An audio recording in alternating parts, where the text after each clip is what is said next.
Good day mga kuyang, maraming salamat na padpad ka dito sa aking channel. Kung first time ka lang napunta dito, sana magtagal ka, sana magustuhan mo itong papakita ko sa iyo ngayong araw na to. So nandito tayo ngayon sa paborito kong tambayan dito sa Rizal. So malapit lang to dito sa amin.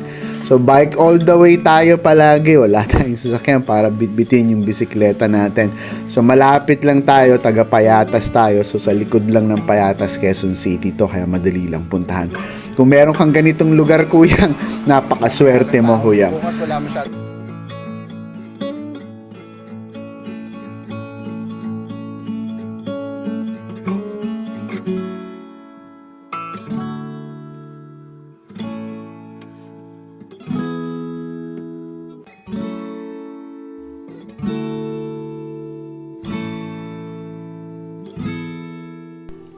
Dito tayo ngayon sa Barangay Macabud, sa likod lang to ng Mount Balagbag. Parte rin siya ng Rizal, so malapit lang din to sa Quezon City. Ang kagandahan dito, sementado yung papunta doon. So kung mahilig kayo sa mga ahon, ito yung the best. Mas gusto kong puntahan nito kasi parang naalala ko yung bantot ng shotgun dati dun sa Timberland. Pero kidding aside, gusto ko dito kasi syempre hindi masyadong matao, hindi katulad sa Timberland, sobrang saturated na ng turista at saka mga nag-exercise.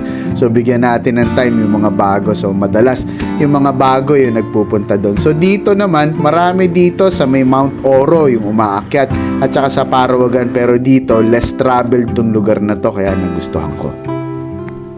Downside lang dito, maraming mga truck na may kargang basura kaya mabantot yung kalsada niya.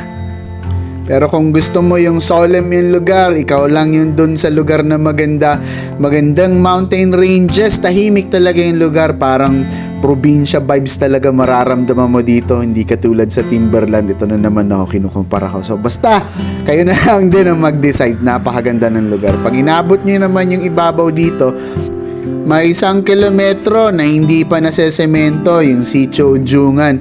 So connecting siya ng Harangan at saka ng Macabud.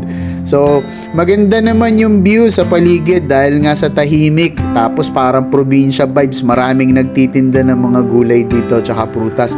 Ang sarap tumambay dito, lalong lalo na sa hapon, yung sunset dito napakaganda. Madalas kapag ako lang mag-isa tapos gusto kong mag-ride at magpapawis, dito lang ako umiikot. Marami ka ritong mapupuntahan. Hindi rin naman malayo kasi depende kung saan yung lulusutan mo. Pwede kang lumusot dito sa Bulacan, San Jose del Monte o kaya Norsagaray. Pwede din naman ang Balagbag papuntang Rizal, papuntang Puray Falls. Maraming mga ilog. Basta hindi ka talaga mauubusan dito. At ang kagandahan dito, yun nga, wala masyadong taong pumupunta dito. Safe naman yung lugar. Paborito ko tong lugar na to kahit na alas 12 ng gabi. Hindi naman sa 100% na ligtas ka na talaga dito. Siyempre, depende na rin to, kumbaga swertihan na lang. Pero sa aking experience, wala naman akong na-experience na masama dito. Pero yung mga tao dito, siyempre, winawarningan din tayo na kapag gabing-gabi na talaga delikado. Itong araw na to, masakit yung ulo ko pero gusto ko magbisikleta. Tumambay lang ako, gusto ko lang pagmasdan talaga yung buong paligid. Yung kulay kasi ng araw at ng langit. Mga bandang November ito bago mag-December kaya makulay na makulay yung sunset dito. Hinintay ko lang matuyo yung pawis ko at mawala yung pagal ng pag-akyat simula dun sa Harangan hanggang sa Sitio Ujungan. Mahaba din yung akyat dito.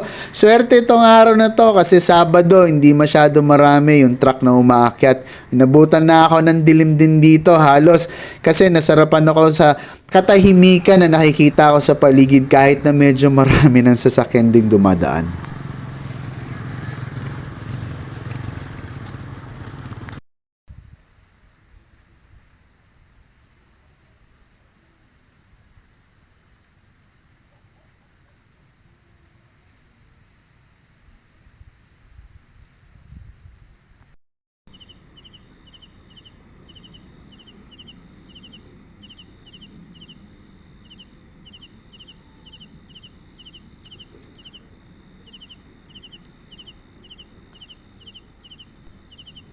Kung umabot ka dito sa dulo ng video natin, maraming salamat uli sa'yo.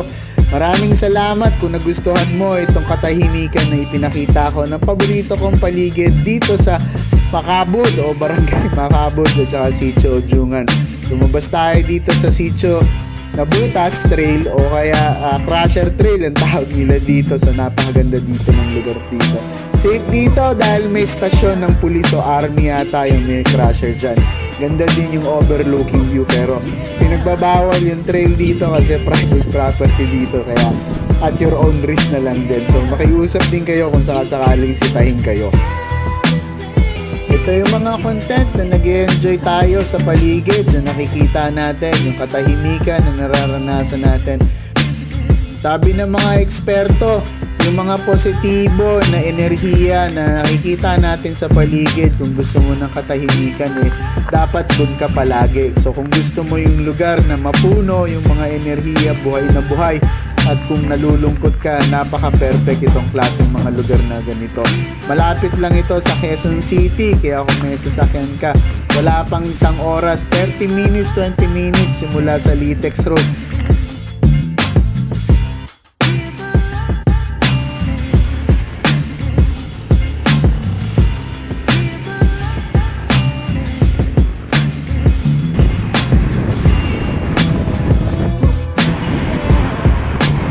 Sa Litex